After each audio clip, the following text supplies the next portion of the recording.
The battle for the backup quarterback spot is something that every year has kind of been a story with this Utah team, because for the last couple of years, whether it's been since Cam Rising took over and then just all the years of Cam Rising, we've known that Cam's going to be the guy, right? So the question has always been, okay, who's going to be the backup quarterback? Because there hasn't been a clear pecking order, whether it's Nate Johnson and Bryson Barnes, or Bryson Barnes and Brandon Rose, or last year, right, Isaac Wilson versus Brandon Rose. And now here we are, of Isaac Wilson versus Byrd Ficklin. If you're someone who's unfamiliar with Byrd Ficklin, he was a 3-star recruit that Utah just landed in the most recent class. Ficklin was one of the guys that Utah was able to land. He was the 53rd ranked quarterback in the country, 21st player in the state of Oklahoma. He was an early enrollee, and it's hard for true freshmen to earn their way on the field early. And the fact that Ficklin is already competing with Isaac Wilson is a very encouraging sign. If you've forgotten the season Wilson had last year, threw for 1,510 yards, 10 touchdowns, 11 picks, was sacked 19 times. And I will say, I felt like a lot of those sacks were on Wilson. So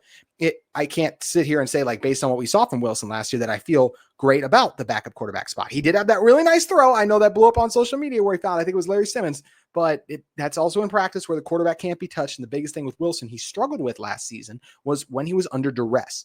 And Byrd Ficklin also, he's a just tremendous quarterback, but also a really good athlete as well. He's going to be able to do similar things to Devon Dampier from a standpoint of escaping pressure better than a Isaac Wilson can.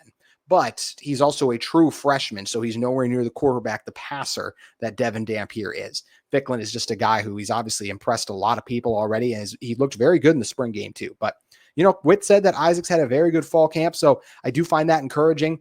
For me personally, and I've said this a little bit now, if Devon Dampier gets hurt, I still would strongly consider putting Nate Johnson as your quarterback there.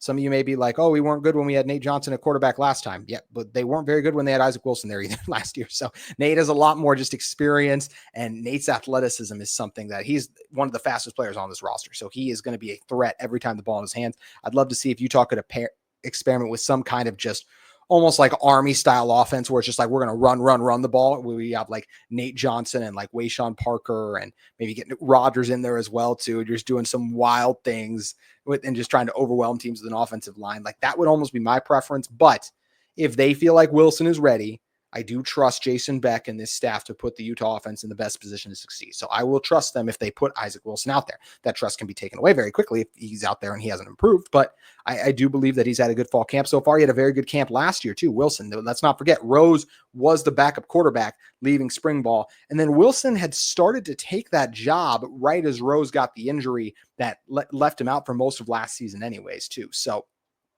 to me, this is a situation where right now, if it's not going to be Nate Johnson's next guy, if he's truly just an athlete and not going to be much of a quarterback for this team, and they're rolling with Isaac Wilson or Byrd Ficklin, I would rather it be Isaac just because he has a season of collegiate football under his belt, and it's very hard for true freshmen to come in and have success. Look at a Dylan Raiola last year for Nebraska. You might be saying, like, I thought he was decent. Well, they didn't make a bowl game. Like, he had some nice moments, but overall it wasn't great, and it's very hard to play as a true freshman at the quarterback spot. So I hope that Utah does not thrust Byrd Ficklin out there, has him redshirt learn instead. And if he's the best man for the job, that's fine. Throw him out there. But I have my concerns, and I hope that instead Utah rolls out with Isaac Wilson. If it's indeed not going to be Nate Johnson, because based on what's been reported, they haven't been doing anything with Nate at the quarterback spot, but we know they plan to use him in creative ways. One thing I'm really excited to see is just who's going to emerge for this Utah team in a pass catching department. And one guy who might be able to is JJ Buchanan. You also, if you're new and just tune in for once fall camp kind of starts gearing up, you might be like, once again, like, who is JJ Buchanan? Well,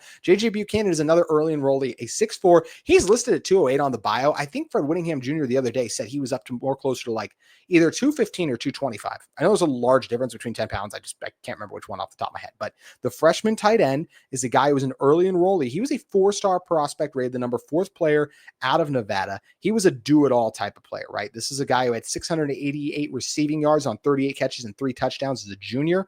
But also, how about his senior season? He had 1,000 yards receiving and 11 touchdowns and 60 tackles. So a two-way force.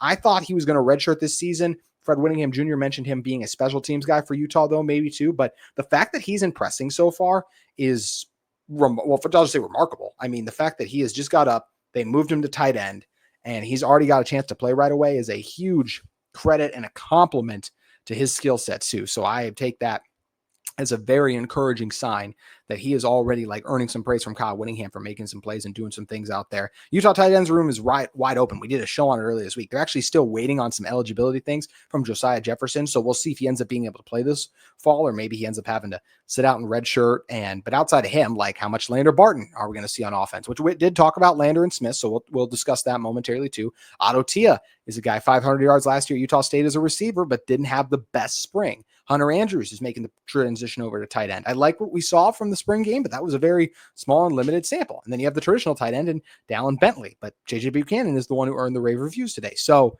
how does that lead to this room shaking out? I'm very intrigued. I'm still skeptical of how much Buchanan we're going to see, but it'll be interesting to continue to watch and monitor the reports and responses that trickle out from fall camp to see if he is a guy who continues to raise his way up the depth chart. So we don't know about Buchanan, but we do feel pretty good about Tobias Merriweather, right? And he did say that the wide receivers made big strides so far. He highlighted, and this once again comes to us from Josh Furlong, Tobias Merriweather and Darren Zipper as two guys standing out so far. And I think that's amazing that Merriweather is one of the guys who's standing out. This is a guy who we want to see if we can put it all together.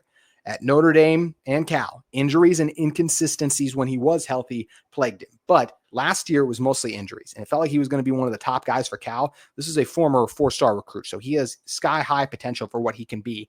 I think he can be a legit number one receiver, and not just an elite one in the Big 12, but in college football in general. When you talk about that 6'5", 200-pound size, the frame, the ability to run a bevy of routes too, and he's a guy who can go up top and high point the ball too. And Devon Dampier is a guy, if you earn his trust, he gave his receivers chances. Luke Wysson was his favorite target. Then it was Ryan Davis at New Mexico. And he would give Wysson tons of chances to go upstairs and make a grab. And I think he's going to give Mayweather the same credit there.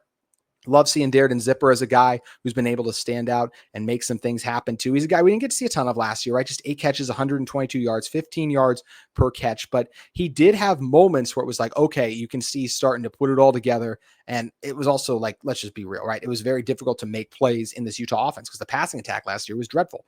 But we saw him in that game against Iowa State, which is also where we saw Rabbit Evans really start to break out. He had 4 catches for 66 yards, his longest going for 46 in that one too. Smith Snowden was the first one who kind of mentioned Zipper being a guy that my eyes perked up at Big 12 Media Day. You can go back and watch my interview with him. I asked him about like what wide receivers are stepping up, making plays, like who are going to be some of the guys this fall. And he said he loved the room as a whole, but he also like went out of his way to highlight or just mention, not out of his way, but he mentioned Darren Zipper as a guy who he thinks is going to step up and have a big season. And Zipper was a guy who was a lot of excitement when he was coming in last year. Another one of the true freshmen who earned his way onto the field. So got some playing experience under his belt, grew as the season went on. That's a big thing that doesn't get talked about in season development. We see it all throughout college football. Spencer Fano got better as his first year went on. Zipper's a guy who got better as his first year went on last year. And I think he's got a chance to be one of these team's 3 best receivers. It sounds like right now that Merriweather, Simmons, Zipper, and then I just still think in some capacity we'll see Ryan Davis because of that connection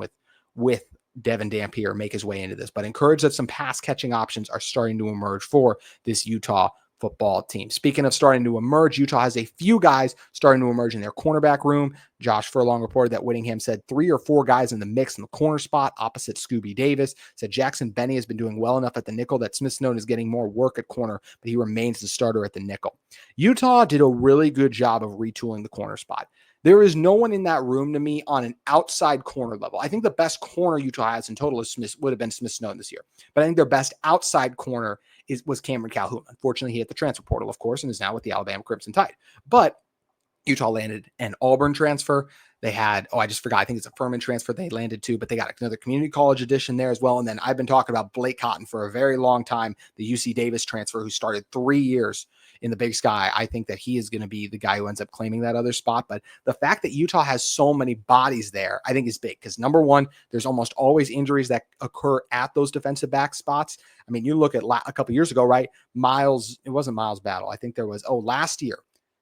Kenan Johnson, I want to say, and that could be wrong. He was the Georgia Tech transfer. He got hurt in the very first game, and then Utah had to figure out the rest of their cornerback room from there. So it's just nice to have extra bodies in that cornerback room because you never know where their injuries are going to come from. And I think it's really good. And it's also just a position that, you have to be able to go. You never know what a receiver is going to do, right? So you got to be able to react and be at full speed and full strength because you're already going to be at least a split second behind because you don't know exactly what route they're going to do and what they're going to run. So I think it's a really good news that this Utah team has depth in the defensive backfield. I thought they would, but I love that multiple corners are emerging. Sharif Shaw, Morgan Scalley did a good job in the transfer portal, and Utah will be well poised to keep up one of what was one of the best secondaries in the Big 12 last year, and I think could continue to be that in 2025.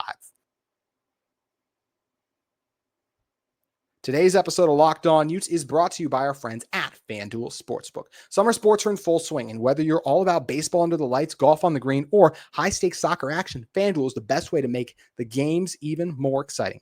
You're already following the action. Why not make it a little more thrilling? With FanDuel, you can get in on the game while your friends are getting sunburned at the beach. I've been using FanDuel to track my favorite matchups, and the app keeps it fresh with new daily promotions and fun ways to bet. It's easy to use, fast to pay out, and makes even regular season games feel like must-watch events. Whether I'm placing a same-game parlay or watching a bet right in the ninth inning, FanDuel makes it feel like I'm part of the action. If you're new to FanDuel, new customers can bet just $5 and get $150 in bonus bets if your first bet wins. Open the FanDuel app today or visit FanDuel.com to get started.